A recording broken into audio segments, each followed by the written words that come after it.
Oh, mousetrap, mura lang. Pag hindi nakahuli, balik nyo sa akin agad. Aba, Totoy, ayos ah. Mukhang masipag ka magtinda ah. Oo nga, Otlog. Kailangan para may pambawon sa school. Bili ka na, oh.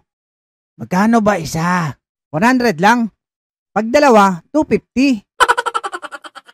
Aba, ang mura ah. Sige, pabili akong dalawa. Uy, Otlog. Kamusta? Oh, poging lamig. Nagtitinda ka rin? Okay lang naman ako. Oo. Alam mo, Otlog, di mabisa yung panghuli ni Alex. Sa akin ka na bumili. Siguradong walang daga sa inyo.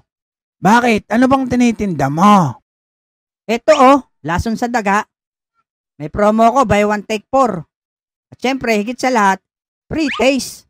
Pwede mo munang tikman kung effective ba. Aba, sira ulo to ah. Papatayin mo yata ako ah. Ganon na nga. Ay, joke lang, Otlog. Bili ka na, oh.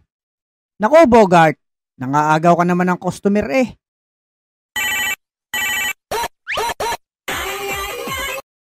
Hello? Who are you?